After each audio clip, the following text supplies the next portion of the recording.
ನಮಸ್ಕಾರ, ಶುಭೋದಯ ಪ್ರೀತಿಯ ವೀಕ್ಷಕರೆಲ್ಲರಿಗೂ ಸಂಕಲ್ಪ ಸುದ್ದಿ ವಿಶೇಷ ಕಾರ್ಯಕ್ರಮಕ್ಕೆ ಆತ್ಮೀಯ ಸ್ವಾಗತ. ನಮ್ಮ ಚಾನೆಲ್ನ ಇದೇ ಫಸ್ಟ್ ಟೈಮ್ ನೋಡ್ತಾ ಇದ್ರೆ ಈಗಲೇ ಸಬ್ಸ್ಕ್ರೈಬ್ ಮಾಡಿ. ಹಲವಾರು ರೀತಿಯಾಗಿರುವಂತಹ ವಿಡಿಯೋಸು ಪ್ರತಿನಿತ್ಯ ನಾವು ನಿಮಗೆ ನೀಡ್ತಾ ಬಂದಿದ್ದೀವಿ. ವಿಡಿಯೋಸ್ನ ನೀವು ಲೈಕ್ ಮಾಡಿ. ಇನ್ನು ಇವತ್ತಿನ ಕಾರ್ಯಕ್ರಮದಲ್ಲಿ ನಿಮ್ಮೆಲ್ಲರ ನೆಚ್ಚಿನ ಅಚ್ಚುಮೆಚ್ಚಿನ ಗುರುಗಳಾಗಿರುವಂತಹ ಸ್ಪಿರಿಚುವಲ್ ಗುರು, ಆಧ್ಯಾತ್ಮಿಕ ಚಿಂತಕರು ಡಾಕ್ಟರ್ ವಿಷ್ಣು ದತ್ತ ಗುರುಜಿಯವರಿದ್ದಾರೆ. ಬನ್ನಿ ಗುರುಗಳನ್ನ ಕಾರ್ಯಕ್ರಮಕ್ಕೆ ಬರ್ಮಾಡ್ಕೊಳ್ಳೋಣ. ನಮಸ್ತೆ ಗುರುಗಳೇ, ಕಾರ್ಯಕ್ರಮಕ್ಕೆ ಭಕ್ತಿಯ ಸ್ವಾಗತ. ಒಳ್ಳೆದಾಗ್ಲಿಮ್ಮ. ಇನ್ನು ಗುರುಗಳೇ, ಈಗ ಏನಾಗಿದೆ ಅಂತಂದರೆ ಜನಗಳಿಗೆ ತಾಳ್ಮೆ ಅನ್ನುವಂಥದ್ದು ಒಂದಿಲ್ಲ ಅಂತ ಹೇಳ್ಬೋದು. ದಿಢೀರಂತ ದುಡ್ಡು ಮಾಡಬೇಕು, ಏನು ಮಾಡಬೇಕು, ಈ ರೀತಿ ಆಲೋಚನೆಗಳು ಮಾಡ್ತಾ ಇರ್ತಾರೆ. ಹಲವಾರು ವೀಡಿಯೋಸಲ್ಲಿ ನೀವು ಕೂಡ ನಮಗೆ ಸಾಕಷ್ಟು ವಿಚಾರಗಳು ಬೇಕಾಗಿರುವಂಥದ್ದು ನಮ್ಮ ಜೀವನಕ್ಕೆ ತಿಳಿಸ್ಕೊಟ್ಟಿದ್ದೀರಾ ಅಂತ ಹೇಳ್ಬೋದು. ಇನ್ನು ನೀವು ನೀಡುವಂಥ ವಿಚಾರಗಳು ಸಾಕಷ್ಟು ಮೋಟಿವೇಟ್ ಕೂಡ ಆಗ್ತಾ ಇರುತ್ತೆ. ಆದರೆ ಜನಕ್ಕೆ ಬೇಕಾಗಿರುವಂಥದ್ದೇನು? ದುಡ್ಡು ದುಡ್ಡು ದುಡ್ಡು ಅಂತ ಹೇಳ್ಬೋದು. ಇದೊಂದಿದ್ರೆ ಸಾಕು, ನಮ್ಮ ಲೈಫ್ ಸೆಟ್ಲು. ಅದು ನಿಜ ಕೂಡ ಹೌದು. ಸೊ ಈ ಕ್ಷಣಕ್ಕೆ ದುಡ್ಡು ಮಾಡಬೇಕು ಅಂತಂದರೆ ಏನು ಮಾಡಬೇಕಾಗತ್ತೆ? ಯಾವೊಂದು ರೆಮಿಡಿ ಯೂಸ್ ಆಗುತ್ತೆ? ಯಂತ್ರನ, ತಂತ್ರನ, ಮಂತ್ರನ ಏನು ಮಾಡಬೇಕಾಗತ್ತೆ ಗುರುಗಳು? ಓಂ ವಿಶ್ವಸ್ಮೈ ನಮಃ. ಪ್ರೀತಿಯ ಬಂಧುಗಳೇ, ಈ ಜೀವನ ನೀವು ಚೆನ್ನಾಗಿ ಅರ್ಥ ಮಾಡಿಕೊಂಡಿದ್ದರೆ, ಜೀವನದಲ್ಲಿ ನಿಮ್ಮ ಕಷ್ಟಗಳನ್ನು ಅನುಭವಿಸಿದ್ರೆ ಮಾತ್ರ ಅರ್ಥ ಆಗುತ್ತೆ. ಈಗ ನಾನು ಹೇಳುವಂಥದ್ದು ನೋವು, ದುಃಖ, ಹತಾಶೆ, ನಷ್ಟ, ಕಷ್ಟ ಕಾರ್ಪಣ್ಯಗಳನ್ನು ನೀವು ಎದುರಿಸ್ತಾನೆ ಇರಬೇಕು. ಪ್ರತಿ ಹೆಜ್ಜೆಗೂ ನೀವು ಕಷ್ಟವನ್ನು ಎದುರಿಸಲಿಕ್ಕೆ ರೆಡಿ ಇರಬೇಕು.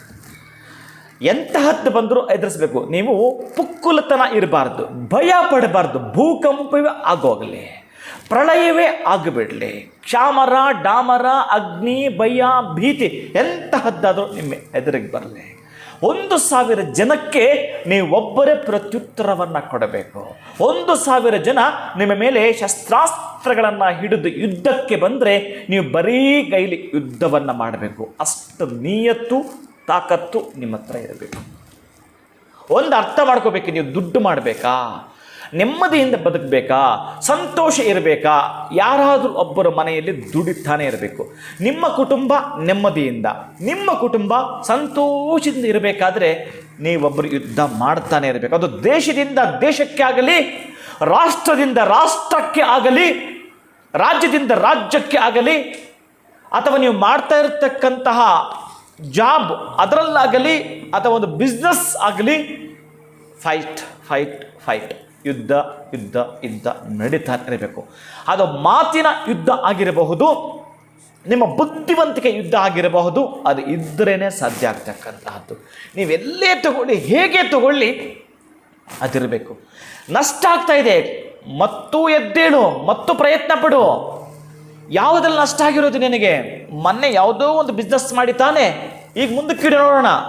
ನಷ್ಟ ಆಗಲಿಕ್ಕೆ ಅವಕಾಶವನ್ನು ಮಾಡಿಕೊಡ್ಬೇಡ. ಅದಕ್ಕೆ ಏನು ಪ್ಲ್ಯಾನ್ ಮಾಡ್ತೀಯಾ? ಎಂತಹ ದಿನ ಹತ್ರ ಐಡಿಯಾ ಇರೋದು? ಏನು ಮಾಡ್ತಾ ಇದೆಯಾ? ಯಾವ ಆಯಾಮದಲ್ಲಿ? ನಾನು ಯಾಕೆ ಈ ಫೈಟು, ಯುದ್ಧ ಅಂತ ಹೇಳ್ತೀನಿ ಅಂತಂದರೆ, ಎಲ್ಲಿಂದ ಎಲ್ಲಿಗಾದರೂ ಕೂಡ ನಾನು ಅವಕಾಶವನ್ನು ಕೊಟ್ಟು ಒಂದು ಕಥೆಯನ್ನು ಹೇಳಿ ನಿಮಗೆ ಸವಿಸ್ತಾರವಾಗಿ ಹೇಳಲಿಕ್ಕೆ ಹೊರಟ್ರೆ, ಕೊನೆಗೆ ಸಿಗ್ತಕ್ಕ ನೀವು ಒಂದು ಮೂವಿ ನೋಡಿ. ಆ ಮೂವಿ ನೋಡಿ ನೀವು ಅವನೇನಾದರೂ ಅವನಿಗೆ ಬೇಕಾಗಿರ್ತಕ್ಕಂತಹದ್ದನ್ನು, ಆ ನಟನಾಗಿರ್ತಕ್ಕಂಥವನು ಅವನಿಗೆ ಬೇಕಾಗಿರೋದನ್ನು ಪಡ್ಕೊಳ್ಬೇಕಾದ್ರೆ ಅಲ್ಲಿರ್ತಕ್ಕ ರೌಡಿಸಮ್ಮನ್ನು ಎದುರಿಸ್ಬೇಕು. ಅವನು ಅದನ್ನು ಎದುರಿಸಿದಾಗ ಅವನಿಗೆ ಬೇಕಾಗಿರ್ತಕ್ಕಂಥ ತಾರೆಯನ್ನು ಪಡೆದುಕೊಳ್ಳೋದು.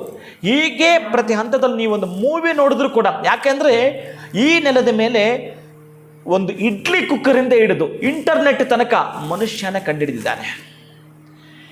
ನೀವು ಕೂಡ ಅಷ್ಟೇ ಅಂಥ ಐಡಿಯಾಲಜಿನ ಬಳಸಿಯೇ ತೀರಬೇಕು. ಒಟ್ಟಾರೆ ದುಡ್ಡು ಮಾಡಬೇಕು ಅಂತ ಹೊರಟ್ರೆ ನಾನು ನಿಮಗೆ ಏನು ಕೊಡ್ಬೋದು ಅಂತಂದರೆ, ಒಂದು ಐಡಿಯಾ. ನೀವು ಅದಕ್ಕೆ ಕುಬೇರ ಸಭೆಗಳಿಗೆ ಅದಕ್ಕೆ ಬಂದಾಗ ಆ 2 ತಾಸು 3 ತಾಸು ಏನು ಸಮಯ ಇರುತ್ತೋ ಆವಾಗ ನಿಮಗೆ ಭಾಗ್ಯದ ಸಂಖ್ಯೆಯೊಂದಿಗೆ ನಾನು ಮಾತಾಡ್ತಕ್ಕಂಥ ಉದ್ದೇಶವೂ ಅದೇ ಆಗಿರುತ್ತೆ. ಇನ್ನೆಲ್ಲೋ ಒಂದು ಕಡೆ ನಿಮ್ಮಿಂದ ಅಷ್ಟು ಹಣ ಪಡ್ಕೊಳ್ಳೋದು ಅಲ್ಲವೇ ಅಲ್ಲ, ಅದು ನನ್ನ ಜಾಯಮಾನವೂ ಅಲ್ಲ. ಒಂದನ್ನು ಅರ್ಥ ಮಾಡ್ಕೊಳ್ಳೋದ್ರೆ ಫೈಟ್ ಅಂತ ನಾನು ಯಾಕೆ ಹೇಳ್ತೀನಿ ಅಂತಂದ್ರೆ, ನೀವು ಎಲ್ಲಿಂದ ಎಲ್ಲಿಗಾದರೂ ನೋಡಿ, ಸತ್ಯಯುಗ ನೋಡಿ, ಅಲ್ಲೂ ಅದೇ. ನೀವು ತ್ರೇತಾಯುಗ ನೋಡಿ, ಅಲ್ಲೂ ಅದೇ. ದ್ವಾಪರ ಯುಗ ನೋಡಿ, ಅಲ್ಲೂ ಅದೇ. ಈ ತ್ರೇತಾಯುಗದಲ್ಲಿ ರಾಮ ರಾವಣ ಯುದ್ಧ ನಡೆದದ್ದು.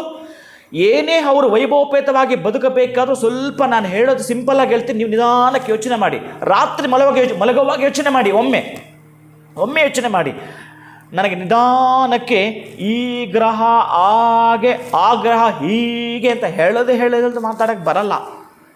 ನಾನು ನೇರವಾಗಿ ನಿಮಗೆ ಕೆಲವು ತಿಳಿಸ್ತಾ ಬರ್ತಿರ್ತೀನಿ. ಹಾಗೆಯೇ ರಾಮ ಮತ್ತೆ ಕೃಷ್ಣ ದ್ವಾಪರಯುಗದಲ್ಲೂ ಕೂಡ ಪ್ರತಿ ಹಂತ ನಿಧಾನಕ್ಕೊಮ್ಮೆ ಚರಿತ್ರೆಯನ್ನು ತೆಗೆದು ನೋಡಿ. ಚರಿತ್ರಾಕಾರರು ನಿಮಗೆ ಕಾಣಿಸೋದೇ ಅವರು ಗಳಿಸಿದ್ದು ಯುದ್ಧದಿಂದಲೇ. ಒಂದು ಎಲೆಕ್ಷನ್ ಅನ್ಕೊಳ್ತೀರಾ, ಅದು ಒಂದು ಯುದ್ಧವೇ. ಯಾವತ್ತು ತಗೊಳ್ತೀರಿ?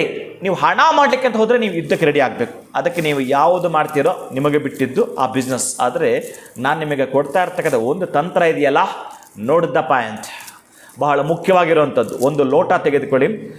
ಆ ಒಂದು ಲೋಟದಲ್ಲಿ 1,100 ರೂಪಾಯಿ ಲಾಭ ಸ್ಥಾನದ ಸಂಖ್ಯೆ ನಾನು ನಿಮಗೆ ಕೊಡ್ತಾ ಇದ್ದೀನಿ.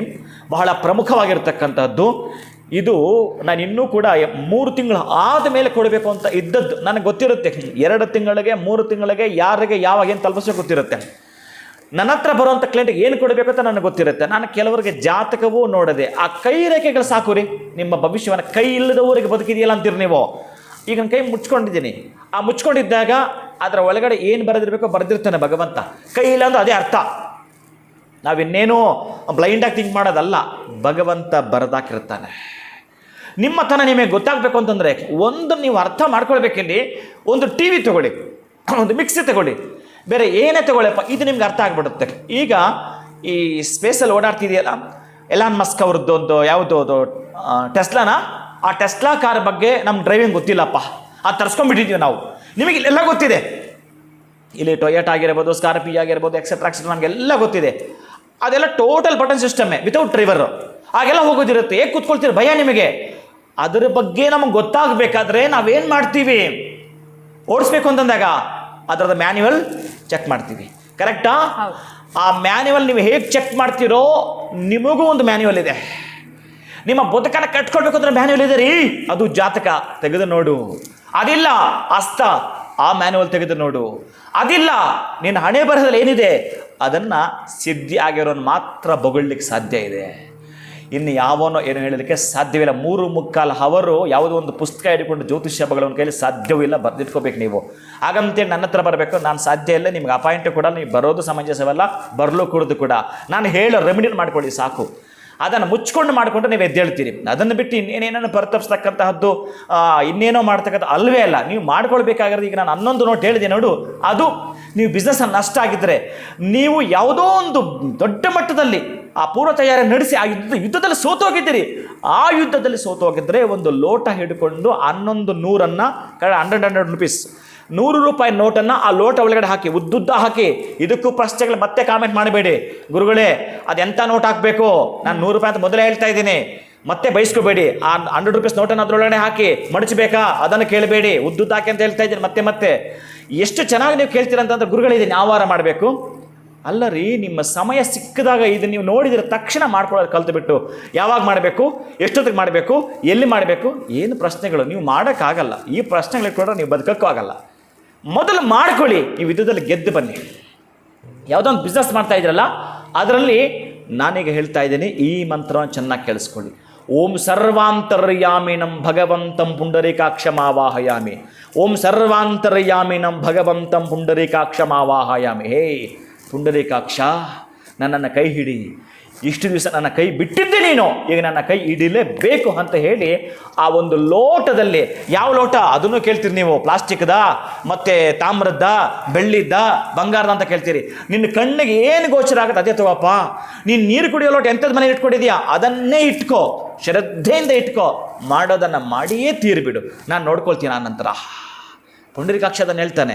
ಆ 100 ನೋಟುಗಳನ್ನು ನೀವು ಒಳಗಡೆ ಹಾಕಿ, 100 ಅಂದರೆ ಇನ್ನೆಲ್ಲಿಗೆ ಹೋಗಬೇಡಿ, 11 ನೋಟು 1100 ಆ ನೋಟುಗಳನ್ನು ಹಾಕ್ತಕ್ಕಂತಹದ್ದು, ಚಿಟಿಕೆ ಹೊಡಿತಕ್ಕಂಥದ್ದು. ಓಂ ಶ್ರೀ ಭಗವಂತಂ ಪುಂಡರೀಕಾಕ್ಷಮಾವಾಹಯಾಮಿ ಸರ್ವಾಂತರ್ಯಾಮಿನಂ ಭಗವಂತಂ ಪುಂಡರೀಕಾಕ್ಷಮಾವಾಹಯಾಮಿ ಅಂತ ಚಿಟಿಕೆ ಹೊಡೆದಿದ್ದೀರಿ. ಎಷ್ಟು ಸಲ ಹೇಳ್ತಾ ಇದ್ದೀರಿ ನಿಮಗೆ ಗೊತ್ತಿರಬಾರ್ದು, ಅಷ್ಟು ಸಲ ಹೇಳಿರ್ಬೇಕು. ಇದನ್ನು ಕೌಂಟು ಇಟ್ಕೊಳ್ಳೋಕೆ ಹೋಗಬೇಡಿ, ಹೇಳ್ತಾ ಇರಿ. ಒಂದು ಟೈಮ್ ಅಂತ ನೋಡ್ಕೊಳ್ಳಿ ಸಾಕು. ಒಂದು 10 ನಿಮಿಷ ಮೇಲ್ಪಟ್ಟು ಕುಳಿತುಕೊಂಡು ಎಡಗೈಯಲ್ಲಿ ಆ ಲೋಟ ಹಿಡ್ಕೊಂಡು ಈ ಚಿಟಿಕೆಯನ್ನು ಹಾಕ್ತಾನೆ ಇದ್ದೀರಿ. ನಿಮ್ಗೆ ನೋವು ಬರ್ತಾ ಇದೆ ಆದರೂ ಹಾಕಿ. ನಿಮಗೆ ನೋವು ಯಾವುದ್ಯಾವುದೋ ನೋವಿದೆಯಲ್ಲ ಅದನ್ನು ಸಹಿಸ್ಕೊಂಡಿದ್ದೀರಿ. ಈ ಚಿಟಿಕೆ ಹೊಡೆದು ನೋವಾಗ್ತದೆ, ಸಹಿಸ್ಕೊಳ್ಳಿ. ಮತ್ತೆ ಮಾಡ್ತಾ ಬನ್ನಿ. ಈ ನೋಟುಗಳನ್ನು ಮತ್ತೆ ನೀವು ತಗೊಳ್ತಾ ನಿಮ್ಮ ಹತ್ರ ಇಟ್ಕೊಳ್ಳಿ. ಯಾವತ್ತಾದರೂ ಈ ನೀವು ಹಳ್ಳಿ ಕಡೆ ಹೋದಾಗ ಹಸು ಹತ್ರ ಕರು ಹಾಲು ಕುಡಿತಾ ಇರುತ್ತೆ. ಆ ಹಾಲು ಕುಡಿಯೋ ಸನ್ನಿವೇಶವನ್ನು ನೋಡಿ ಮತ್ತು ಆ ನೋಟನ್ನು ಕೌಂಟ್ ಮಾಡಿಯಪ್ಪ. ಏನು ಆಸ್ತಿ ಕಳ್ಕೊಂಡಿದ್ದೀರಿ ಅದನ್ನು ಪಡ್ಕೊಳ್ತೀರಿ. ಯಾವ ಬಿಸ್ನೆಸ್ಸಲ್ಲಿ ಮಾಡಬೇಕು ಅಂತ ಶೇರ್ ಮಾರ್ಕೆಟಲ್ಲ ಅಥವಾ ಲ್ಯಾಂಡ್ ಮಾಫಿಯಾದಲ್ಲ, ಎಲ್ಲಿ ಕಳ್ಕೊಂಡಿದ್ದೀರೋ, ನಾನು ಕೆಲವರು ಹೇಳ್ತಾರೆ ನಾನು ಕಳ್ಕೊಳ್ಳೋ ಜಾಗದಲ್ಲಿ ಮತ್ತೆ ಪಡ್ಕೊಳ್ಬೇಕು ಅಂತ, ಇದನ್ನು ಮಾಡಿಕೊಂಡ್ರೆ ಪಡ್ಕೊಳ್ತೀರಿ. ಖಂಡಿತ ಗುರುಗಳೇ, ಎಲ್ಲೋ ಒಂದು ಕಡೆ ಬರುವಂಥ ಸಬ್ ಕ್ವೆಶನ್ಸು ನಾನು ಕೇಳಬೇಕಾಗಿದ್ದ ಪ್ರಶ್ನೆಗಳಿಗೂ ಕೂಡ ನೀವೇ ಉತ್ತರಗಳನ್ನ ಸಂಪೂರ್ಣವಾಗಿ ವೀಕ್ಷಕರಿಗೆ ತಿಳಿಸ್ಕೊಟ್ಟಿದ್ದೀರಾ. ಉತ್ತಮವಾಗಿರುವಂಥ ತಂತ್ರ ಅಂತ ಹೇಳ್ಬೋದು. ಎಲ್ಲಿ ಕಳ್ಕೊಂಡಿದ್ದೀವೋ ಅಲ್ಲೇ ಇದು ಪಡ್ಕೊಳ್ಳೋಕ್ಕೆ ಸಾಧ್ಯ ಆಗುತ್ತೆ. ಇನ್ನು ಯಾವ ದಿನ ಮಾಡಬೇಕು ಅಂತಂದರೆ ವಿಡಿಯೋ ನೋಡಿದ ತಕ್ಷಣವೇ ಅವರು ಮಾಡಿದ್ರು ಕೂಡ ಸೂಕ್ತ ಅನ್ನೋದ್ರ ಬಗ್ಗೆ ತಿಳಿಸಿದ್ದೀರಾ. ಬಹಳ ಧನ್ಯವಾದಗಳು ಗುರುಗಳೇ, ತಮಗೆ ನಮಸ್ಕಾರ. ಹರೇ ಶ್ರೀನಿವಾಸ. ಎಷ್ಟು ಉತ್ತಮವಾಗಿರುವಂಥ ಒಂದು ರೆಮಿಡಿ ತಂತ್ರವನ್ನು ಸಿಂಪಲ್ ಆಗಿ ನಮಗೆ ಗುರುಜಿಯವರು ತಿಳಿಸ್ಕೊಟ್ಟಿದ್ದಾರೆ. ಇದೇ ಫೆಬ್ರವರಿ 12ನೇ ತಾರೀಕು ಕುಬೇರ ಸಭೆ ಕಾರ್ಯಕ್ರಮ ಈ ಬಾರಿ ಅಯೋಧ್ಯೆಯಲ್ಲಿ ನಡೀತಾ ಇದೆ. ನೀವು ಕೂಡ ಅದರಲ್ಲಿ ಪಾಲ್ಗೊಳ್ಳಬಹುದು. ಗುರುಗಳನ್ನ ನೇರವಾಗಿ ಭೇಟಿ ಮಾಡೋದಕ್ಕೆ ಖಂಡಿತ ಸಾಧ್ಯ ಇರೋದಿಲ್ಲ, ಆದರೆ ಕುಬೇರ ಸಭೆ ಕಾರ್ಯಕ್ರಮದಲ್ಲಿ ಗುರುಗಳು ನಿಮ್ಮ ಜೊತೆ ಇರ್ತಾರೆ, ನೀವು ಗುರುಗಳ ಜೊತೆ ಇರಬಹುದು. ಇದ್ರ ಬಗ್ಗೆ ನೀವು ಸಂಪೂರ್ಣವಾಗಿ ತಿಳ್ಕೊಳ್ಬೇಕು ಅಂತಂದರೆ ಫೋನ್ ನಂಬರ್ಸ್ ಕೂಡ ಸ್ಕ್ರೀನ್ ಮೇಲೆ ಬರ್ತಾ ಇದೆ ಅಂತ ಹೇಳ್ತಾ ಇವತ್ತಿನ ಕಾರ್ಯಕ್ರಮವನ್ನು ಮುಗಿಸುವಂತಹ ಸಮಯ ಆಗಿದೆ. ನಮಸ್ಕಾರ.